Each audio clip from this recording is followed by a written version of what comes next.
No deserto do Egito, na fronteira com a cidade do Cairo, ergue-se um monumento que tem desafiado o tempo, a lógica e a nossa imaginação por mais de 4.500 anos. É a última das 7 maravilhas do mundo antigo, que ainda está de pé. A Grande Pirâmide de Gizé, por mais de 3.800 anos, foi a estrutura mais alta construída pela mão do homem. É composta por cerca de 2,3 milhões de blocos de pedra, cada um pesando em média 2,5 toneladas, o peso de um carro.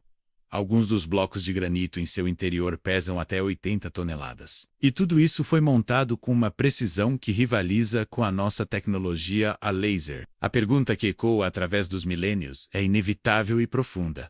Como? Como uma civilização da Idade do Bronze, que não conhecia o ferro, nem guindastes, nem a roda para transporte pesado, conseguiu erguer este monumento titânico? Hoje, vamos investigar um dos maiores enigmas da engenharia de todos os tempos. Antes de entendermos o como, precisamos entender o porquê. A Grande Pirâmide, construída por volta de 2560 a.C., código para o faraó Kelps, não era apenas um túmulo, era uma máquina de ressurreição. Na religião do Antigo Egito, o faraó não era apenas um rei, era um deus na terra.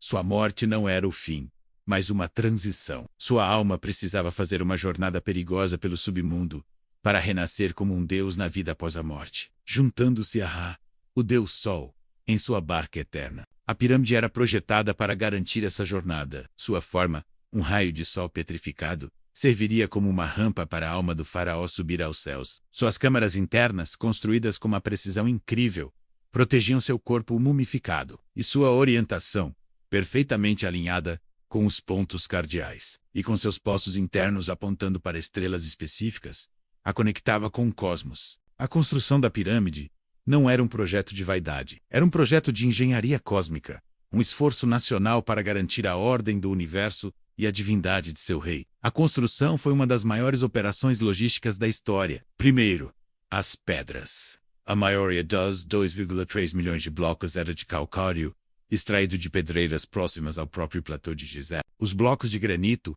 usados para as câmaras internas, vinham de Assuã, a mais de 800 quilômetros de distância. Como eles cortavam esses blocos gigantescos sem ferramentas de ferro? Usando a engenhosidade. Eles usavam serras de cobre e areia úmida como abrasivo para cortar lentamente a pedra. Para o granito mais duro, eles faziam furos na rocha, inseriam cunhas de madeira e as encharcavam com água. A madeira, ao expandir, rachava a rocha com uma força imensa. Depois o transporte. Os blocos de Assuã eram transportados em enormes barcaças de madeira pelo rio Nilo durante a estação das cheias, que permitia que os barcos chegassem muito mais perto do local da construção. Em terra, os blocos eram colocados sobre grandes trenós de madeira. Relevos da época e experimentos modernos mostraram o segredo para mover esses trenós.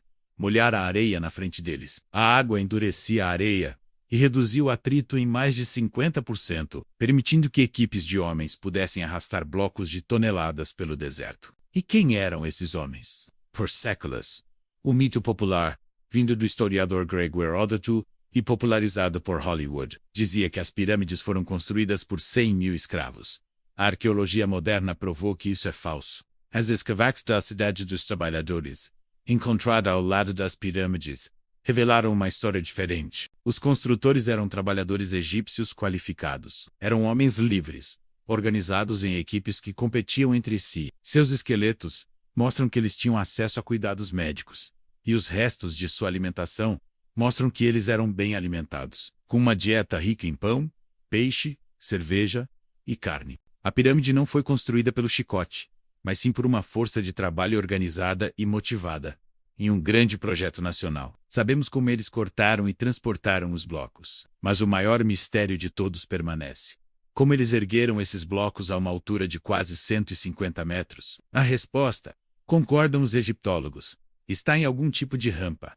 Mas qual? A teoria mais antiga é a de uma longa rampa reta externa, que subia em um ângulo suave até o topo da pirâmide. O problema é que, para manter um ângulo funcional, essa rampa teria que ter mais de 1,5 km de comprimento e usaria mais material do que a própria pirâmide.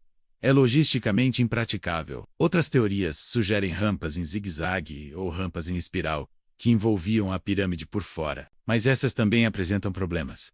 As curvas apertadas dificultariam a manobra dos blocos, e uma rampa externa cobriria as faces da pirâmide, impedindo os construtores de medir e manter os ângulos precisos da estrutura. Nos últimos anos, uma teoria fascinante, proposta pelo arquiteto francês Jean-Pierre Houdin, ganhou força. Usando modelos 3D, ele sugeriu que os egípcios usaram uma combinação de rampas. Uma rampa externa reta foi usada para construir o terço inferior da pirâmide, onde estão os blocos mais pesados. A partir daí, eles teriam construído uma rampa interna, em espiral, dentro da própria pirâmide, subindo como uma estrada, dentro de um estacionamento. Os blocos seriam levados para cima, através deste túnel interno. Esta teoria é engenhosa porque resolve muitos dos problemas das outras. E recentes análises de microgravidade na pirâmide detectaram anomalias em espiral, dentro da estrutura que podem corresponder a essa rampa interna. A verdade é que provavelmente não houve um único método,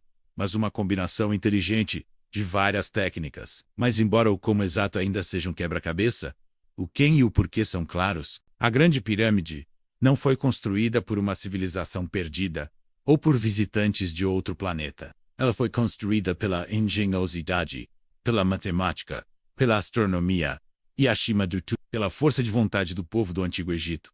Foi o resultado de décadas de trabalho, de dezenas de milhares de trabalhadores, organizados com uma precisão e uma escala que desafiam a imaginação. Ela é um monumento não apenas a um faraó, mas ao potencial humano. Um códice de pedra que nos foi enviado através de 4.500 anos de história, nos contando uma história sobre o que somos capazes de alcançar quando estamos unidos por um propósito, uma crença e uma visão grandiosa.